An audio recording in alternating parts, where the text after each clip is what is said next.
Good morning my dear students. जैसा कि आपको पता है हमारा चैप्टर चल रहा है breathing and exchange of gases और ये हमारी इस चैप्टर की लास्ट वीडियो होगी, यानी कि जो भी इसमें माल टाल बचा हुआ है वो इस चैप्टर में हम कंप्लीट कर लेंगे। ठीक है, तो हमारा जो टॉपिक चल रहा था वो कौन सा था? Regulation of respiration. उसके बारे में हम इस चैप्टर में चर्चा करेंगे और जो है रेस्पिरेशन से संबंधित जो हमारी डिसऑर्डर्स हैं, डिसीज हैं, उनके बारे में भी हम इस वीडियो में आपसे चर्चा करेंगे।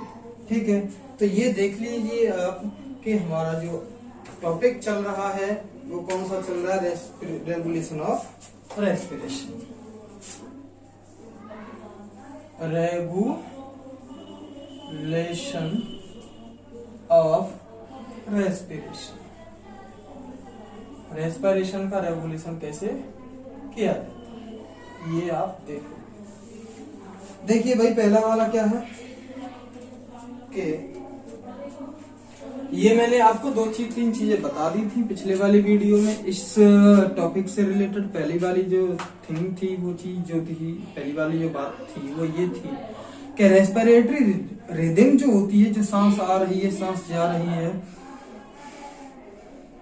जो हम कंटिन्यूअस वे में सांस ले रहे हैं और सांस छोड़ रहे हैं, वो जो है हमारे नर्वस सिस्टम के द्वारा, न्यूरल सिस्टम के द्वारा कंट्रोल होती है। हमारे ब्रेन में एक मेडुला रीजन पाया जाता है जिसमें एक स्पेशल जगह पाई जाती है रेस्पिरेटरी रिदम सेंटर। वो हमारी रेस्पिरेटरी रिदम को, रेस्पिरेशन की प्रोसेस है उसको कंट्रोल करता है। रेस्पिरेटरी रिदम सेंटर जो मेडुला में पाया जाता है वो भी किसी के द्वारा कंट्रोल होता है। वो हमारे ब्रेन में एक जगह और स्पेशल पाई जाती है जिसका नाम है पोन्स रीजन। पोन्स जगह पाई जाती है, उसमें भी एक न्यूमोटैक्सिक सेंटर पाया जाता है जो हमारे रेस्पिरेटरी रिदम सेंटर को कंट्रोल करता है। ये यहाँ तक हम कहानी जान चुके थे पिछले वाले वीडियो में। अब आप इस वीडियो में यहाँ से आगे की कहानी देखो। ठीक है, अब देखिए neural signal from this centre. पहला वाला पॉइंट क्या कह रहा है? Neural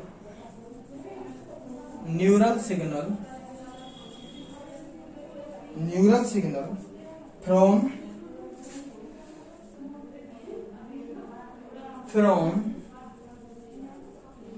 pneumotaxic center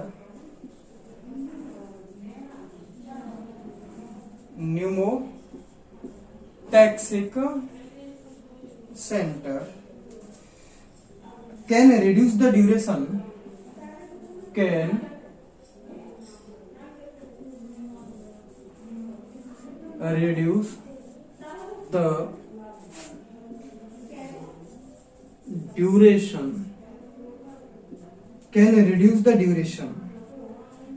of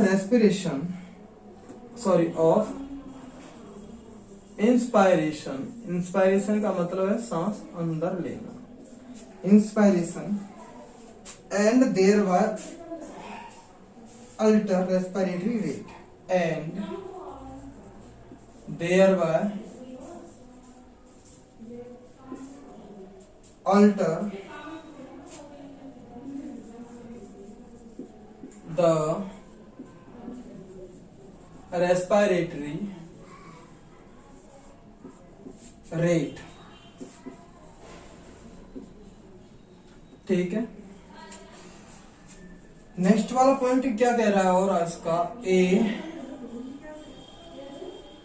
chemo sensitive area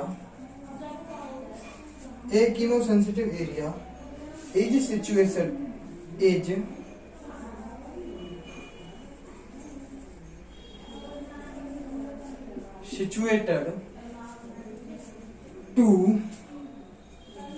situated near to rhythm center,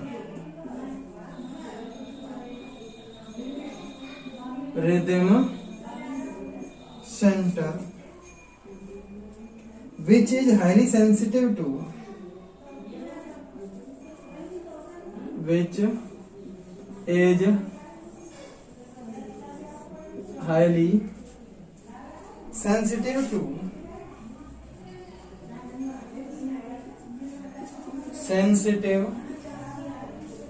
which is highly sensitive to CO2 and hydrogen ions, CO2 and hydrogen ions। ये देख लेते हैं ये क्या होता। पहले चलो मैं लिख लेता हूँ, एक एक करके समझा, चलो साथ साथ समझा देते हैं। ये देख लेते हैं। देखिए पहली लाइन क्या कह रही, neural signal from pneumotaxic centre. Pneumotaxic centre था हमारे पोन्स वाले रीजन में, वहां से न्यूरल सिग्नल जाते हैं और वो किसको रिड्यूस कर देते हैं, सांस लेने वाली प्रोसेस को रिड्यूस करते हैं, कम कर देते हैं, सांस लेने वाली प्रोसेस को वो कम कर देते हैं, जिससे कि रेस्पिरेटरी रेट घट जाती है। भाई एक तो रेस्पिरेटरी रेट क्या, एक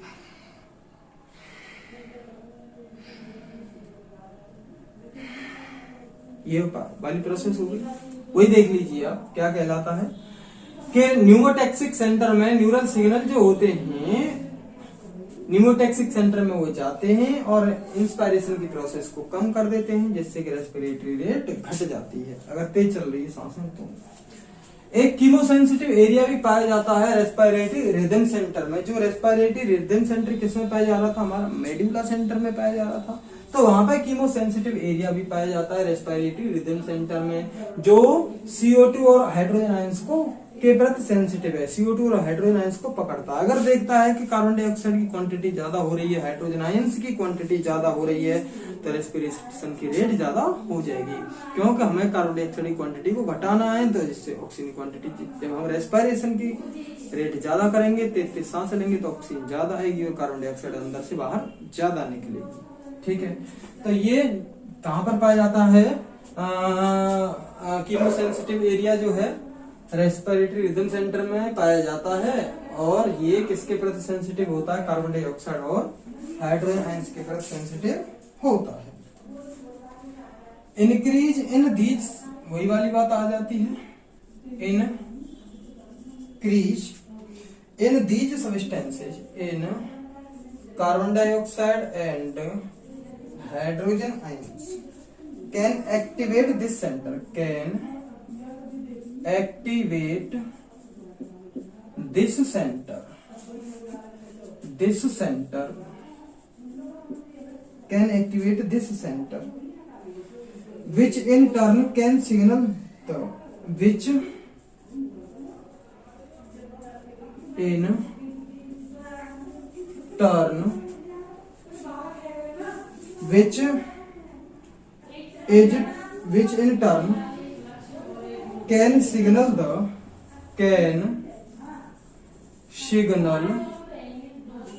signal the rhythm center, the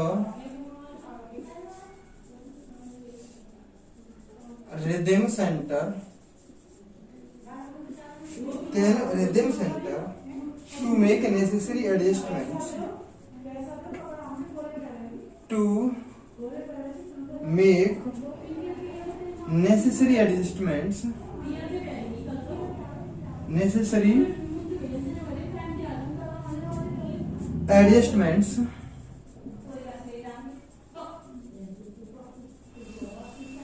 adjustments in the respiratory process, in the respiratory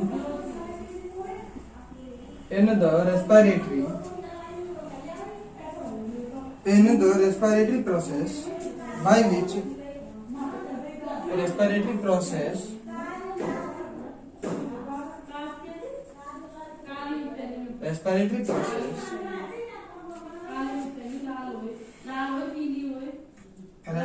process by which these substances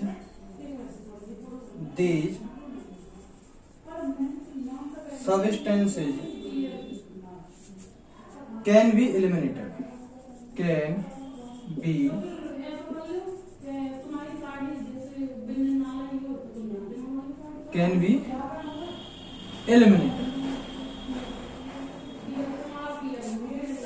ये ये देखिए भैया, कार्बन डाइऑक्साइड और हाइड्रोजन आयंस, ये जो सेंटर है, कौन सा सेंटर है? कीमोसेंसिटिव सेंटर, यानी कीमोसेंसिटिव एरिया किसमें पाया जाता है? किसके पास पाया जाता है? रेस्पिरेटरी रिदम सेंटर यानी मेडुला के पास पाया जाता है। मेडुला में पाया जाता है, रेस्पिरेटरी रिदम सेंटर के पास। वो कार्बन डाइऑक्साइड और हाइड्रोजन आयंस को वो सेंसिटिव है उनके प्रति, यानी कि उनको आइडेंटिफाई कर लेता है कि इनकी कॉन्सेंट्रेशन क्या है। जब कार्बन डाइऑक्साइड और हाइड्रोजन आयंस की कॉन्सेंट्रेशन ज्यादा बढ़ रही है तो ये जो कीमोसेंसिटिव एरिया ये एक्टिवेट हो जाता है और सिग्नल किसको भेजता है? रेस्पिरेटरी रिदम सेंटर को ये सिग्नल भेजता है। ये जो उससे के प्रति जो जरूरी कदम उठाने चाहिए कि ज्यादा है कार्बन डाइऑक्साइड की कॉन्सेंट्रेशन, हाइड्रोजन की कॉन्सेंट्रेशन ज्यादा है, तो ये क्या काम करता है? रेस्पिरेटरी प्रोसेस को तेज कर देता है, जिससे कि वो सब्सटेंसेस कार्बन डाइऑक्साइड और हाइड्रोजन के हाइड्रोजन आयंस ये एलिमिनेट हो जाते हैं बाहर, वो इनको कर दिया जाता है, इनको बाहर कर दिया जाता है। ठीक है, अब एक और प्रोसेस है वो देख लेते हैं कि receptors associated with receptors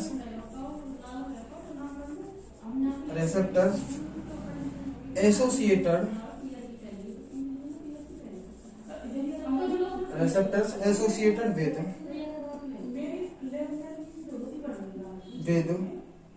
aortic arc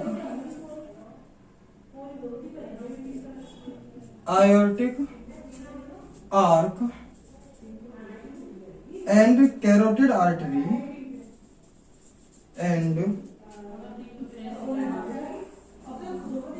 carotid artery also can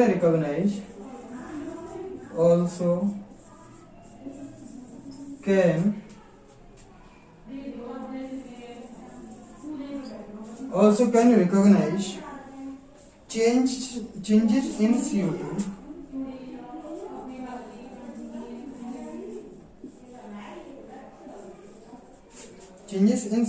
and hydrogen concentration and hydrogen ion concentration and send necessary signals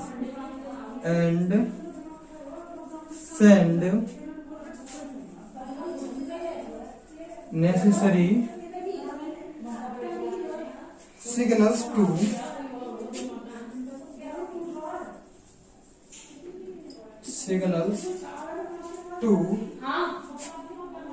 rhythm center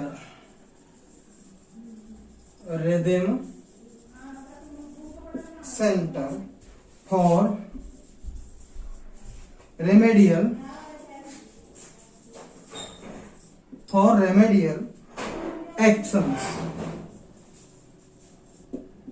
ये देखेंगे आप, इसमें क्या होता है भैया कि रेसेप्टर्स जो एक जगह और प्रेजेंट होते हैं, आर्कटिक आर्क, ये हमारे जो ब्लड है ना, ब्लड जो बह रहा है ये हमारे हार्ट के पास से होते हैं, आर्टरी, आर्कटिक आर्क और कैरोटिड आर्टरी हार्ट में है, हार्ट के पास। तो ये हार्ट के पास जो होते हैं ये रेसेप्टर्स और होते हैं Arctic arc and carotid artery, एक स्पेशल आर्टरी होती है, खून की नली होती है। ये रेसेप्टर्स हार्ट के पास होगा और ये स्पेशल हमारी आर्टरी होती है, खून की नली होती है, वहां पर रेसेप्टर्स प्रेजेंट होते हैं। वो भी जब कार्बन डाइऑक्साइड की क्वांटिटी और हाइड्रोजन आयंस की क्वांटिटी ज्यादा बढ़ रही होती है तो वो भी इसको आइडेंटिफाई करते हैं कि भाई कार्बन डाइऑक्साइड ज्यादा बढ़ रही है, हाइड्रोजन आयंस ज्यादा बढ़ रहे हैं, तो वो भी सिग्नल कहां पर भेजते हैं? रेस्पिरेटरी रिदम सेंटर में भेजते हैं, मेडुला में भेजते हैं, और जिससे फिर मेडुला उसे कम करने से संबंधित आवश्यक कदम उठाता है, यानी कि रेमेडियल एक्शन लेता है, उपचारात्मक। रेमेडियल का मतलब उपचारात्मक एक्शंस लेता है। ठीक है, कौन लेता है? हमारा respiratory rhythm centre of medulla. Respiratory rhythm centre ही हमारे उसको कंट्रोल करता है। तो ये हमारी कंप्लीट हो चुकी है चीज, आप इसको देख सकते हैं। अब हमारा जो आगे आ रहा है वो टॉपिक है डिसऑर्डर्स के बारे में कि रेस्पिरेशन से संबंधित क्या डिसऑर्डर हो सकते हैं, क्या इससे संबंधित आपकी बीमारी हो सकती है, उसके बारे में आप देखो। तो ये हमारा लास्ट टॉपिक है। इसके बाद इस चैप्टर का महाकल्याण हो जाएगा। तो हमारा लास्ट टॉपिक क्या है आपका? Disorders of respiratory systems. Disorders of respiratory system. Respiratory system के डिसऑर्डर क्या है ये देख लेते हैं। पहला डिसऑर्डर है asthma.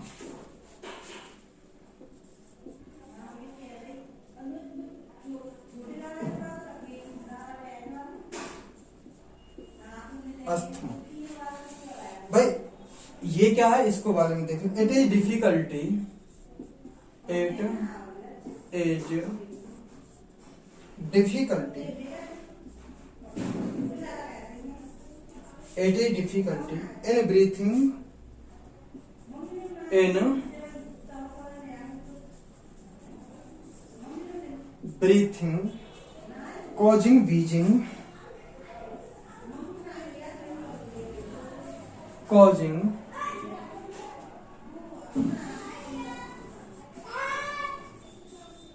wheezing due to inflammation, due to inflammation,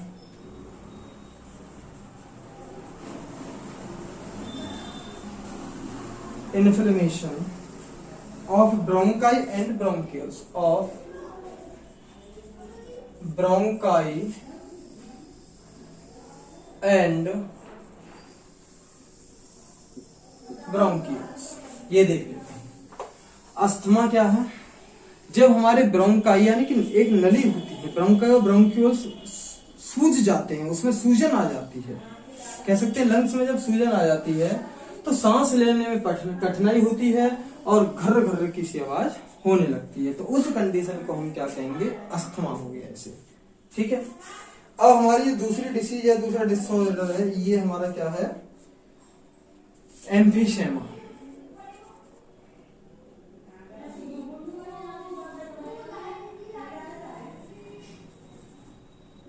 एम्फीशेमा disease.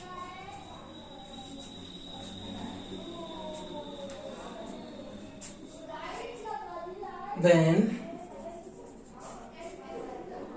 alveolar wall damaged, when alveolar wall damaged and decrease to respiratory surface. जब एल्वियोलर वॉल डैमेज हो जाती है भाई, ये आपस चलो मैं इसको पहले बता दूं ये किसके कारण होती है। जो लोग सिगरेट वगैरह ज्यादा पीते हैं, बीड़ी वगैरह ज्यादा पीते हैं, उनके ज्यादा बीमारी होती है। इट इज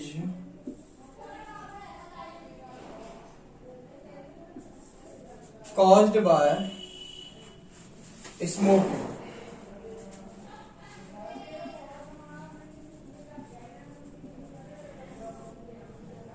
ऐसा होता है कि हमारी एल्वियोलाई बहुत सारी ऐसे पाई जाती हैं हमारे लंग्स में, ऐसे ऐसे पाई जाती हैं। जब ये धीरे धीरे आपस में डैमेज होने लगती हैं, ये धीरे धीरे, क्योंकि यहाँ पर हम जब सांस लेते हैं, स्मोकिंग करते हैं तो धुआं लेते हैं, अंदर कार्बन जाता है, कार्बन हमारी एल्वियोलाई की वॉल पे यहाँ पे जमा होने लगता है। ऐसे जमा होने लगेगा इस पर। जब जमा होने लगेगा तो धीरे धीरे इसकी दीवार जो है बेकार होने लगेगी, एल्वियोलाई की दीवार बेकार होने लगेगी। जब इसकी दीवार बेकार होने लगेंगी तो रेस्पिरेटरी जो सरफेस है, यानी कि जो ब्लड इसके साथ जा रहा है, वो ज्यादा क्वांटिटी में ऑक्सीजन ले सकता है, उसे कम क्वांटिटी में ऑक्सीजन मिलेगी और हमारी एल्वियोलाई बेकार हो रही है। हमारा ये इस तरह की जो डिसीज बनती है, इस तरह की जो कंडीशन बनती है, उसको हम क्या कहेंगे, एम्फीसेमा। एम्फीसेमा किसके द्वारा होता है, जो लोग दिन रात स्मोकिंग करते हैं, यानी कि उनको वो फ्रेश जो सुबह सुबह फ्रेश होते हैं ना, जैसे शौच करने जाते हैं, लेटरिन करने जाते हैं, तो बिना बीड़ी पिए उनको तो वो फ्रेश भी नहीं हो पाते। ऐसे लोगों को ज्यादा डिसीज बनती है, उनको भगवान प्रसाद देता है एम्फीसेमा डिसीज का। तो एक एम्फीसेमा डिसीज हो गई हमारी। एक और डिसीज है occupational respiratory disorders. Occupational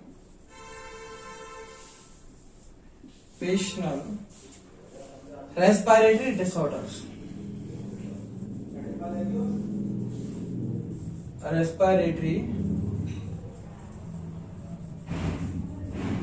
disorders, इसको देख लेते हैं।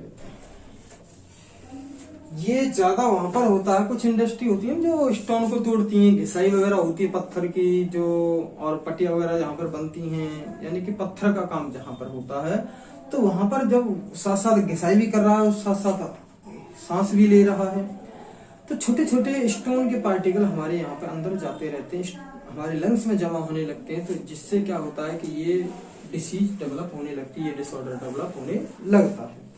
तो ये देखते हैं, तो उनको ये सलाह दी जाती है कि या तो कपड़ा वगैरह बांधे या फिर प्रोटेक्टिव मास्क जो है अपने चेहरे पे बांधे जब वो घिसाई वगैरह पत्थर की करें। इन सम इंडस्ट्रीज, इन, या फिर हम कह सकते हैं in certain industry,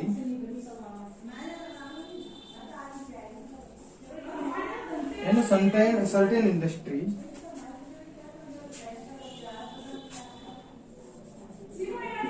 industries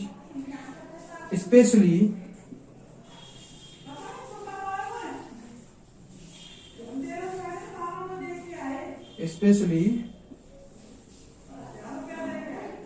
those involving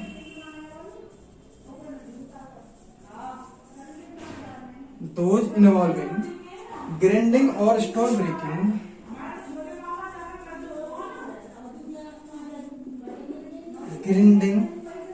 or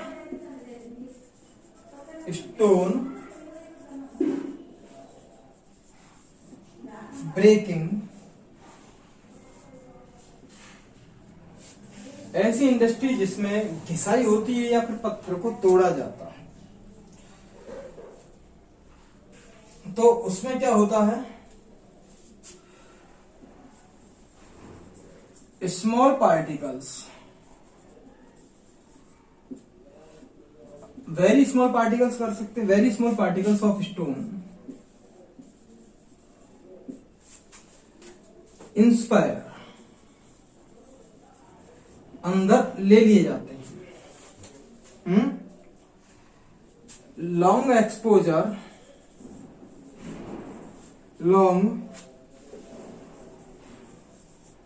long exposure can give rise to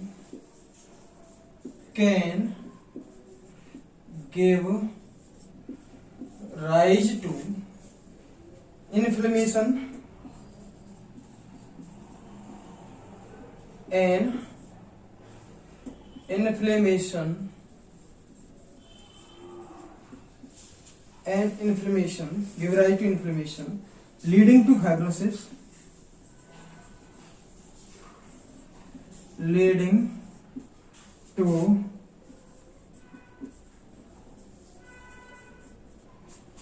fibrosis,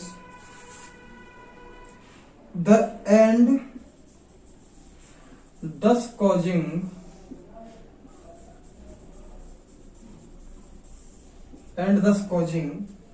serious lung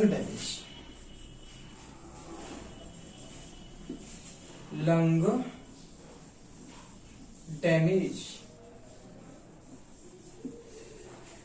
ऐसी स्थिति में उनके लंग, बेचारों फेफड़े खत्म भी हो जाते हैं। अब आता है workers in such industries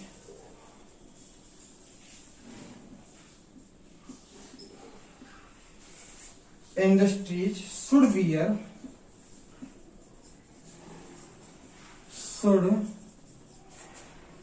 protective masks.